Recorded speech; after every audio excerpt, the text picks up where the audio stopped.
Hello! Let's take a look at the check-in feature. In the application, we have several functions that you can implement so that you can then use them in your work environment and save time. On the homepage, you can see the check-ins you have to answer that day or those that are scheduled. To make your life easier, you can filter and sort them.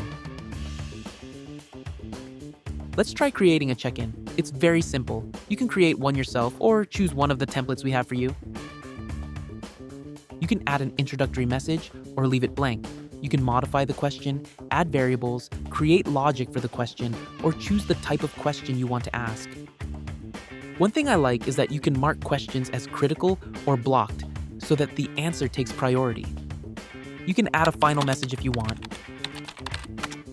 Click continue and we'll move on to this part, which is very simple. Here you just add the participants, add how often you want to check in, and on which days. You can choose how you want to remind your team about this check-in. If you want hardcore check-in mode, you can add these additional settings to further customize it to your liking, or click continue. In this final section, we choose which channel we want the check-in report to be sent to. We also select who can see it and who has permission to modify the check-in. Finally, you can activate or deactivate these functions, depending on your purpose, and that's it. We've created our first check-in. We can get the most out of this feature by doing the following. Click on the check-in you want to review, and you can track its progress. For example, if you want to see the report for a specific day. But that's not all.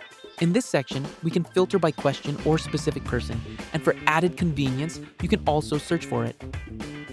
You can automate these check-ins. It's another feature that Dailybot has, which we explain in detail in another video. I know this part will be great for software developers and anyone who works with the programs you'll be seeing here. In this section, we can see the activity we have in programs we use all the time. We can filter it by day and by the specific integration we want to view. For example, ClickUp, GitHub, Trello, and others. That's it.